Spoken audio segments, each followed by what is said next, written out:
Picture this, late 1400s Kingdom of Bohemia, today's Czech Republic, right as Europe is catching Renaissance fever. While Italy's Da Vinci and Michelangelo are making waves, Bohemia isn't just waiting for an invite.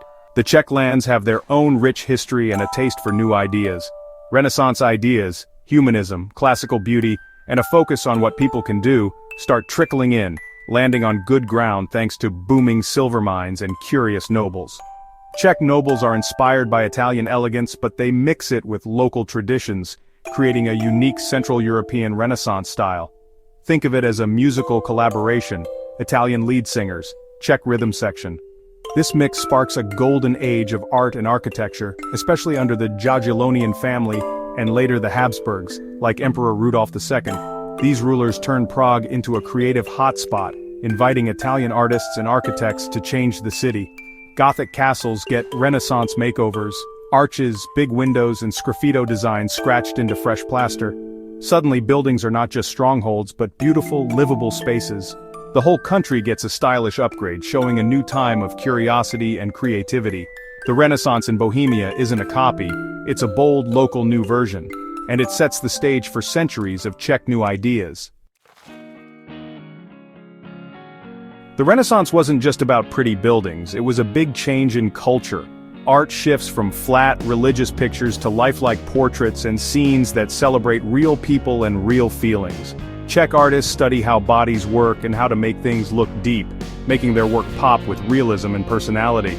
Smart thinkers like Jan Hus spark critical thinking, making it easier for humanism to grow. Under Rudolf II, Prague becomes a magnet for smart people.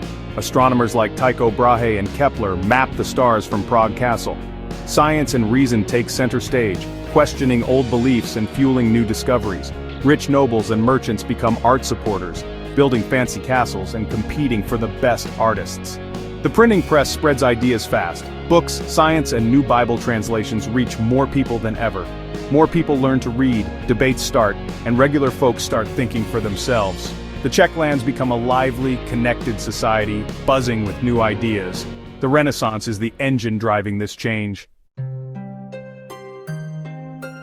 Just as the Renaissance groove settles in, the Baroque era bursts onto the scene, louder, bolder, and dripping with drama.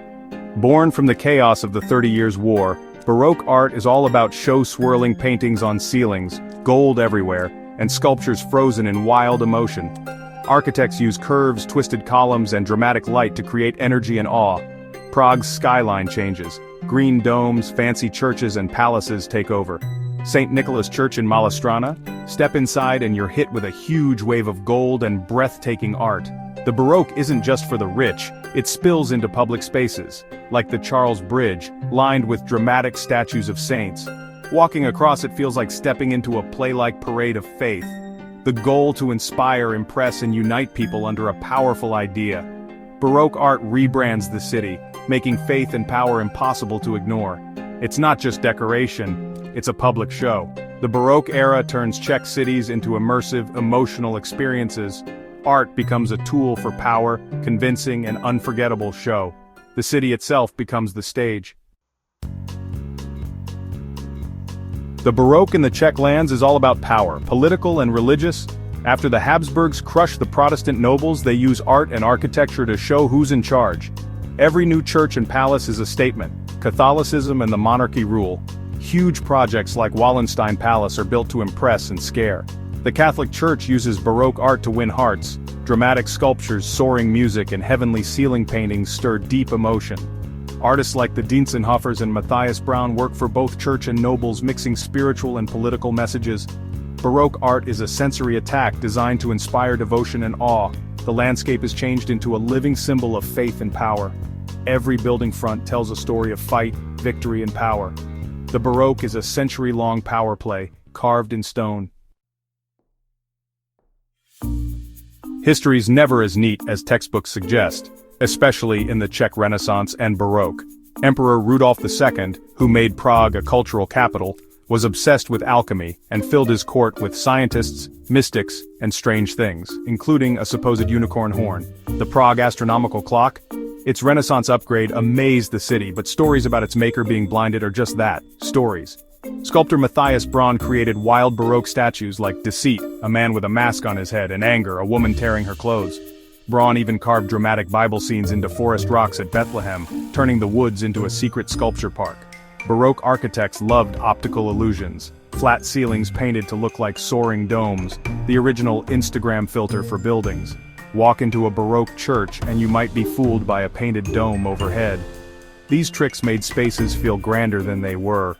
Czech artists were masters of illusion and surprise. The city is full of hidden stories and playful details. Behind every masterpiece, there's a quirky tale.